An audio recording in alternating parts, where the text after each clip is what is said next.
Picture the page itself, not the wedding. The wedding is a performance, fleeting, witnessed by maybe a dozen people and gone by supper.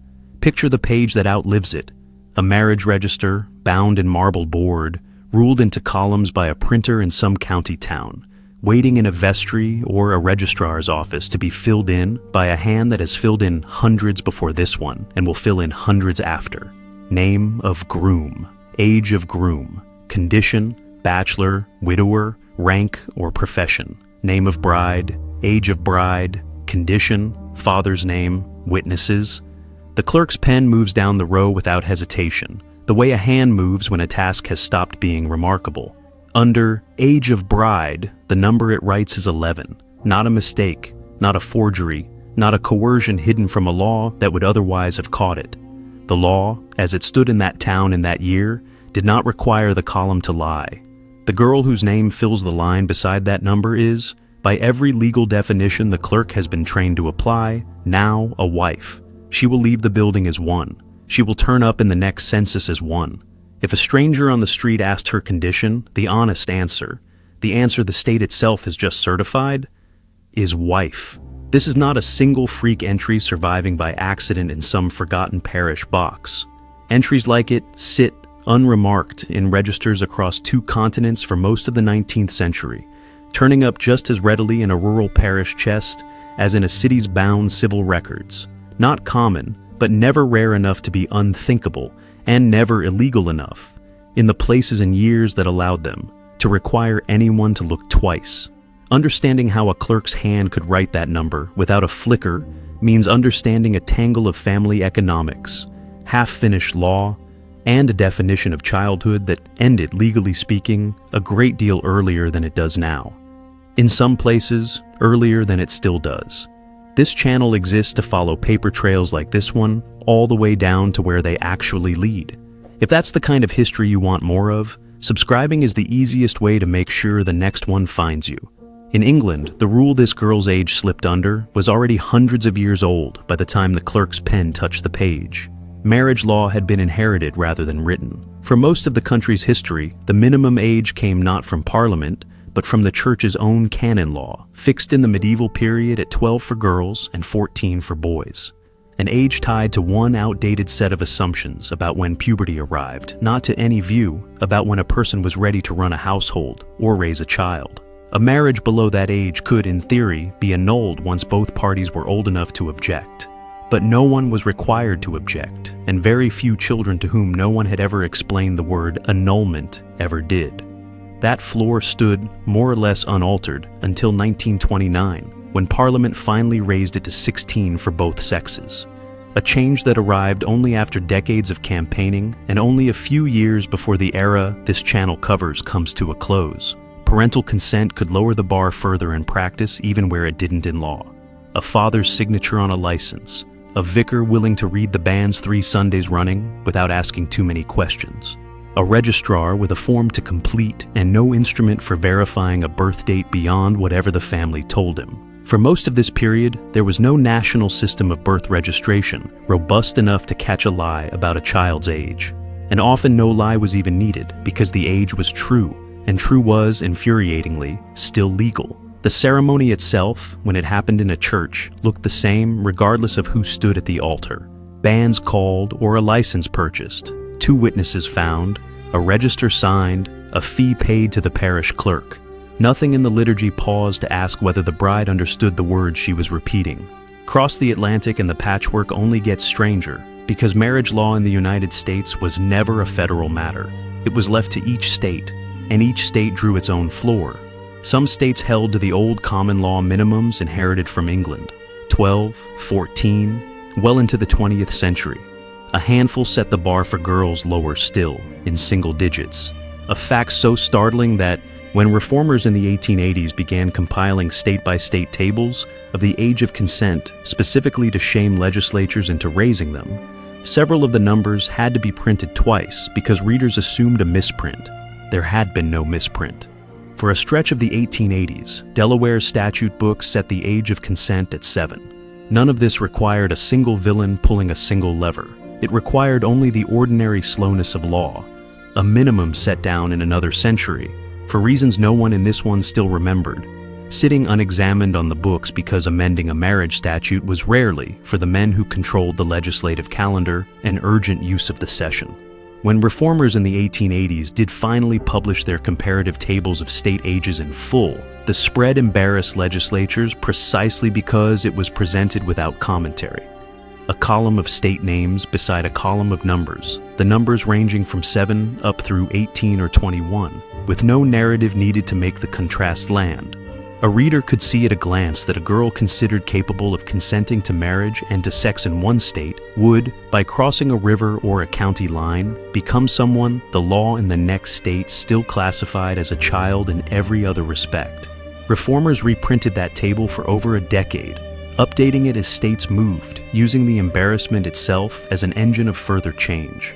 For families anywhere near the Scottish border, there was also a shortcut worth knowing about.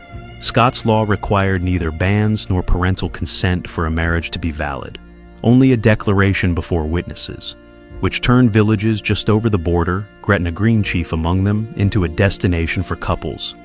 England's own law would have stopped at home. The same loophole that let two adults marry on a whim could just as easily let a much younger pair through, and parish registers on the Scottish side of that border show entries that no English clergyman a few miles south would have been willing to perform. What the law permitted, custom and need supplied the rest. A statute setting the floor at 12 does not by itself produce a wedding. For that you need a family with a reason. And the reasons, traced back through register after register, turn out to be remarkably consistent. Almost never romance, and almost always arithmetic. Look at the household a girl like this one came from, and the marriage stops looking like an aberration and starts looking like a transaction whose terms, however brutal in hindsight, made a certain logic to the people negotiating them. She is, more often than any other single pattern, the daughter of a large family on the wrong side of a hard decade, an agricultural laborer's child in a county where the harvest had failed twice running. A mill town's child in a year when the mill cut hours, or the child of parents who had crossed an ocean with almost nothing and needed every member of the household earning, eating less, or simply gone. A family of 9 or 10 children was not unusual. A family of 9 or 10 children with one wage coming in was a crisis with no clean exit. Every child not earning was a child being fed, and every daughter not married was, in the bluntest accounting kept by parents who loved their children and were also drowning, a daughter still on the books. A mill girl old enough to tend a spinning frame might bring home a few shillings a week. Not nothing, but rarely enough on its own to offset the cost of feeding her, clothing her, and finding her a bed. A marriage removed that calculation from the family ledger entirely, and, in the same stroke, added a second household's resources to whatever modest sum she could still contribute. Parish overseers, responsible under the poor laws for relieving destitute families, had their own blunt incentive in the matter. A married daughter was a daughter no longer eligible to be counted as a dependent on the parish's own accounts, and more than one overseer's surviving correspondence shows a none too subtle relief at a name dropping off the relief rolls. Even the timing of these marriages followed the rhythm of the working calendar more than any romantic season. Register entries cluster in agricultural counties around the slow months after harvest and before spring planting, when a family had settled its accounts for the year and could see clearly, in a way, harvest time. Chaos never allowed, exactly how many mouths it could carry through to the next one. A wedding in November or December was, more often than the season's symbolism suggests, a household doing its arithmetic at the one point in the year when the arithmetic was actually visible. Marriage, in that accounting, was not yet what it would later become, a private, romantic choice made between equals, but what it had been for most of recorded history before that, a transfer. A girl moved from one household's ledger to another's, and in moving, she took her cost with her. If the household on the receiving end belonged to a widower needing someone, anyone, to run a house and raise children already born to him, so much the better. He might ask for very little beyond the labor. She would now perform unpaid in his home instead of unpaid in her father's. If a small sum changed hands, a token dowry, or its rougher local equivalent, the family she left took that too, a one-time payment against years of an unaffordable mouth. None of this requires casting every father in this story as a monster. And the honest reading of the record resists letting us, because most of them were not monsters. They were people choosing among bad options inside a system that had built very few good ones for a poor family with daughters. For a great many families, a marriage like this one was reasoned through as the least damaging door in a hallway with no good ones. Better, the calculation usually went, than the workhouse, where families were often separated by sex and age, and a girl might not see her own mother again until both of them were dead. Better than domestic service alone in a stranger's house with no family left to watch the door. Better, in the bleakest framing available, than simply not eating. What the record cannot tell us, and what no honest version of this story should pretend to know, is what any single girl in that position actually felt as the decision closed in around her. Whether there was a private terror behind a public ceremony, whether 11-year-old grief looks any different from 11-year-old resignation, whether some girls, somewhere, found in an early marriage a stability genuinely better than whatever else was on offer. We don't know, and the absence of her voice from these records is itself part of the story. Brides this young did not keep diaries that survived, did not give interviews, were not, in any system organized around them, treated as people whose interior life needed recording in the first place. The ledger has her age, it does not have her. Census takers, moving door to door every 10 years with their own column for relation to head of household and their own column for age, captured this pattern again and again without comment because comment was not their job. An enumerator in a mill town might fill a single page with 3 households where the wife's age sits 8, 10, 15 years below her husband's. Not 3 scandals, but 3 ordinary entries, no more remarkable to him than the column listing occupation. Widowers remarrying very young brides happen often enough, across enough decades and enough places, that historians working through these schedules treat it as one of the data's recognizable shapes. A man loses a wife to childbirth or fever, is left with children too young to manage and a farm or shop that cannot run itself, and within a year or two, a new entry appears in the wife column. Sometimes the entry is a child herself. Among some immigrant communities arriving in American cities in this period, very young marriage was not a desperate improvisation at all, but an inherited custom, carried across an ocean intact, blessed by elders who had grown up inside it themselves and saw nothing in it requiring defense. The same number that scandalized an Anglo-American reformer reading a state's age of consent table in 1885 could be, inside another community's own frame, simply how things were done, which does not make the practice less harmful to the children living inside it, but does mean the reform movement we're about to follow was never only a fight against poverty or predation. In places, it was also a collision between an assimilating state's emerging idea of universal protected childhood and older customs that had never organized themselves around that idea at all. What happened after the register closed depends enormously on which world a particular girl belonged to, and honesty requires holding 2 different pictures at once rather than collapsing them into one. In a portion of these marriages, disproportionately the ones among families with property, a name, or an alliance worth protecting, the wedding and the marriage were not the same event. And everyone involved understood the difference. A ceremony could be performed to settle an inheritance, lock in a land agreement between 2 families, or secure a political tie, with both families agreeing, sometimes explicitly written into the marriage settlement itself, that the couple would not live together as husband and wife until both had reached an age the families themselves considered suitable. Often years later, the girl in cases like this returned to her parents' house after the ceremony, continued whatever education or upbringing she had been receiving, and the marriage existed for the time being almost entirely on paper. A legal and financial fact, with no domestic one attached to it yet. This was not universal kindness. It reflects property law and dynastic planning more than any concern for a child's welfare.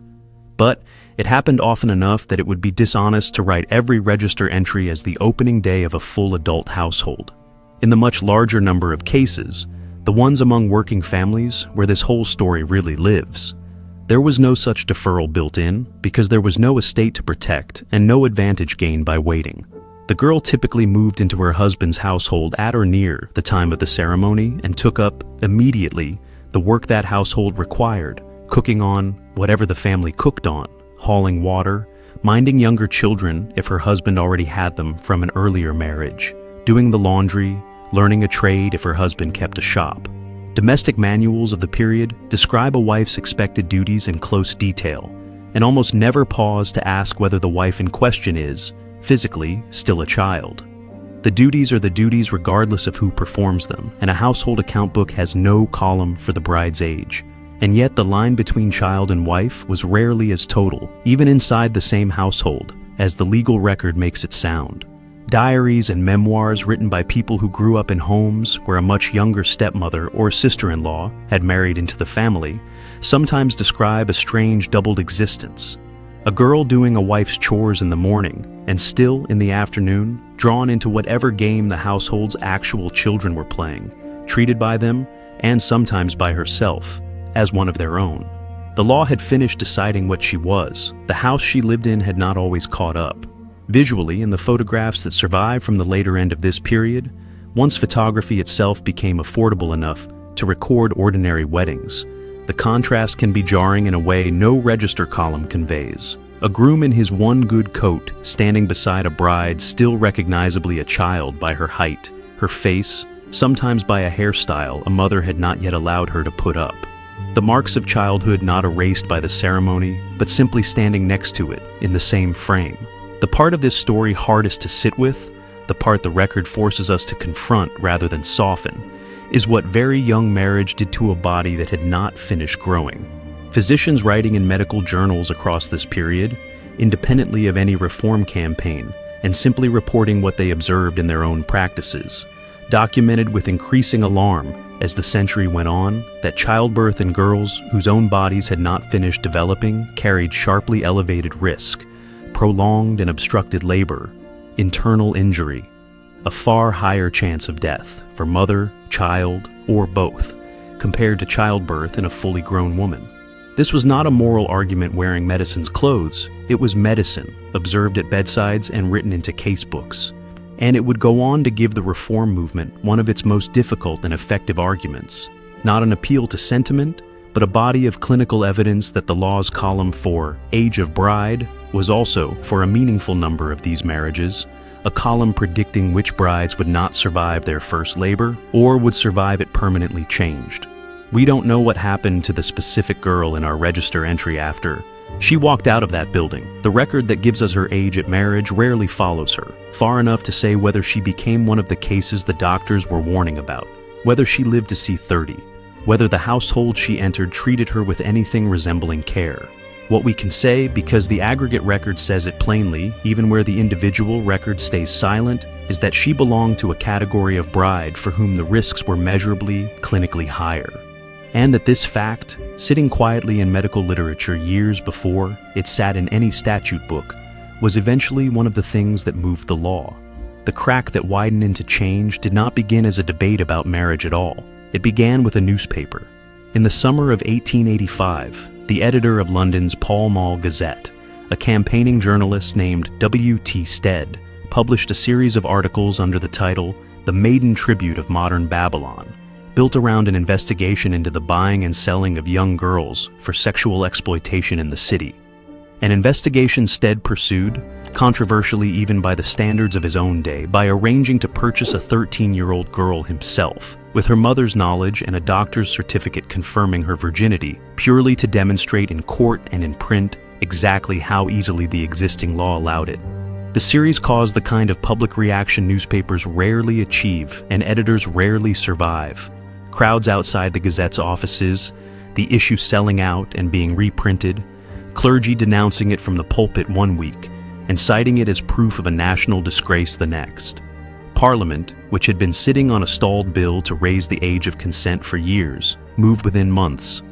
The Criminal Law Amendment Act of 1885 raised that age in England from 13 to 16, the single largest jump in the law's history, achieved not through years of patient lobbying, but through one journalist's deliberately scandalous demonstration of exactly how the existing law failed.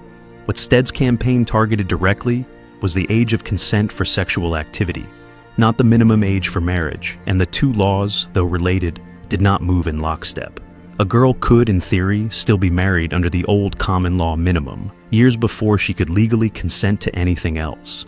A contradiction reformers on both sides of the Atlantic kept pointing to as proof that the entire legal architecture around childhood had been assembled piecemeal by different committees in different centuries, with no one ever stepping back to ask whether the pieces actually fit together. The medical evidence gathered in casebooks years earlier did not stay confined to the journals it was published in.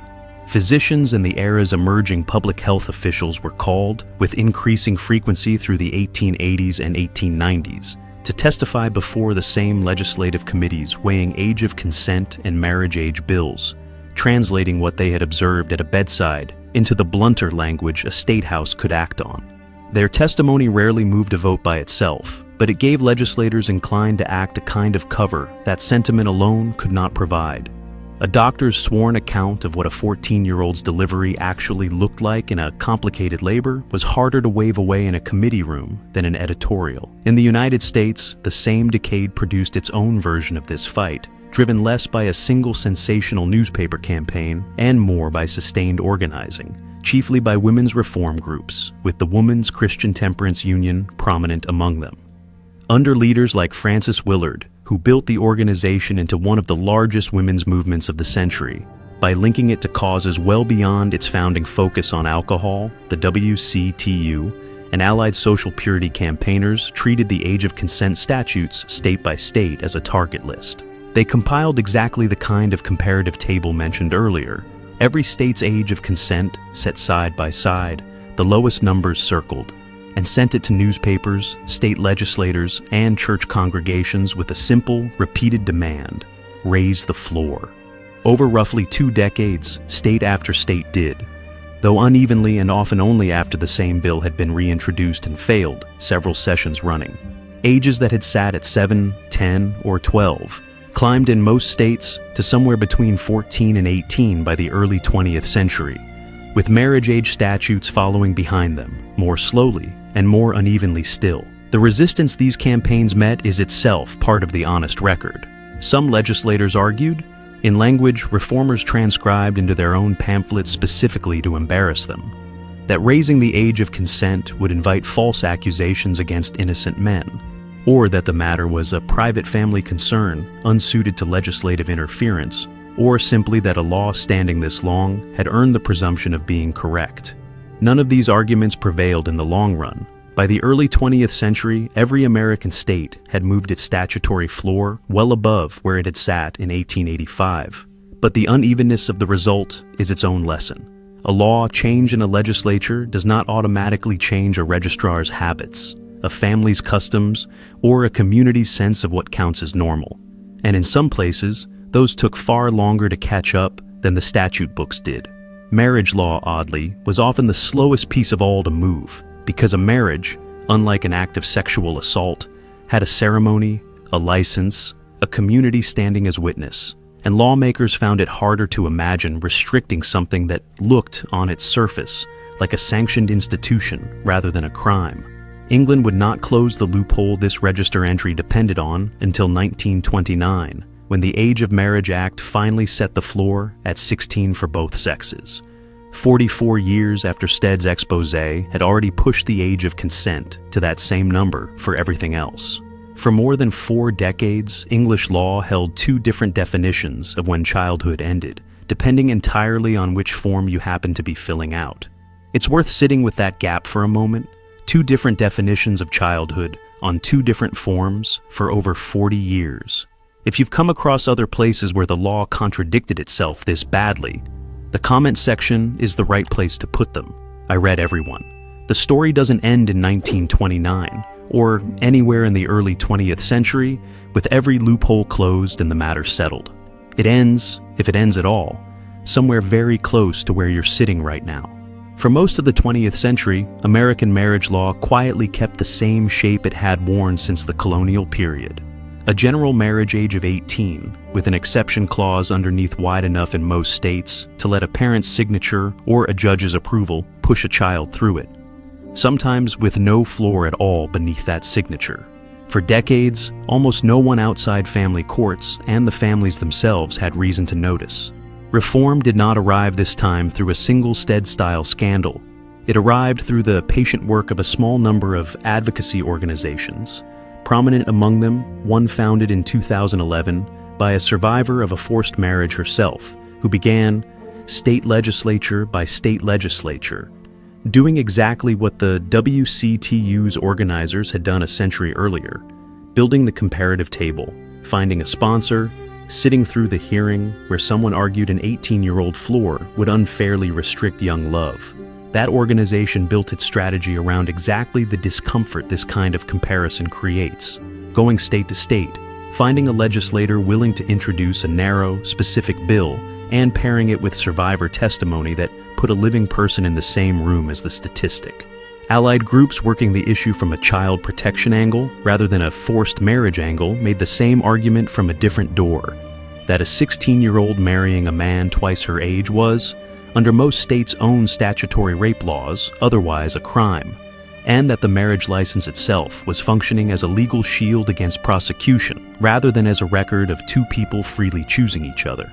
Delaware went first in 2018, the same state whose 19th century statute books had once set the age of consent at 7, banning marriage under 18 with no exceptions whatsoever. New Jersey followed within weeks. Over the following years, the list grew, one legislative session at a time. Pennsylvania, Minnesota, Rhode Island, New York, Massachusetts, and more than a dozen others, each closing the same loophole this register entry exploited nearly 2 centuries earlier. As of this year, 17 states have eliminated every exception and set the floor at 18 with nothing beneath it. Oklahoma was the most recent, its ban passing the legislature this spring by a single vote and taking full effect later this year. That leaves a majority of states, more than 30 of them, as this is recorded, where a minor can still legally marry given the right combination of parental consent, judicial sign-off, or, in a smaller number of states, simply a pregnancy. A handful of states, until very recently, including the one that just banned the practice outright, set no minimum age floor at all once those exceptions are satisfied. A child of any age, in the right courtroom, with the right signatures, could in principle still become a wife on paper, the same way the girl in our register did. Researchers tracking marriage certificates have found the practice has fallen sharply since the early 2000s. Tens of thousands of child marriages a year then, a few thousand now, driven less by any single new law than by the same slow shift in custom that always trails behind a statute book. The same gap this whole story has been circling since its opening page. The law and the practice never move together. There are bills sitting in committee rooms in several state capitals right now, this year, proposing exactly the closure that took England until 1929 and remains in places unresolved here. International comparisons make the persistence of this patchwork harder to explain away as simple cultural difference. Human rights researchers have pointed out, more than once and to considerable embarrassment, that some American states' marriage age exceptions sit below the legal floor in countries the United States routinely criticizes for their treatment of children and women. The United Nations has set a target, agreed to by member states including the United States, of ending marriage before 18, everywhere by 2030.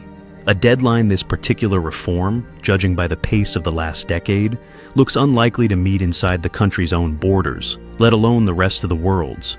We never learned what became of the girl whose age sat in that one column of that one register.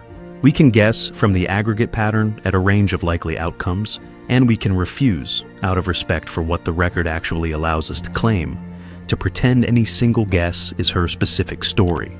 What we can say with certainty is narrower and somehow heavier, that the number written beside her name was not a clerical anomaly, was not a crime hidden from a law that would otherwise have caught it, but the law working exactly as it had been designed to work, and that the slow, uneven, still unfinished work of redrawing that design is the only honest ending this particular story has.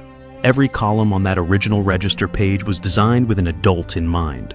Age of bride existed beside rank or profession, condition, father's name, categories built around the assumption that the person filling them in had reached the point in life where rank, profession, and prior marital condition were even relevant questions to ask. 11 slipped into a slot built for someone 25, and the form did not so much as flinch because the form had never been asked to imagine the alternative. That, more than any single statistic in this story, is the shape of how a system fails quietly. not through cruelty written into the design, but through a design that was simply never asked to picture the person it would eventually have to hold. Picture the page again, one more time, the marbled board, the ruled columns, the clerk's steady hand. Somewhere, in an archive or a county records office, that page most likely still exists. Fragile, catalogued, occasionally pulled out for a researcher confirming a date. The ink hasn't changed, the number is still 11. What has changed slowly, unevenly, and not yet completely is everything around that number. The laws that once permitted it, the customs that once excused it, the silence that let it pass without a second glance from a clerk whose pen never paused. The page itself can't be rewritten. The world that produced it still can be. And in places right now, slowly, against real resistance, still is.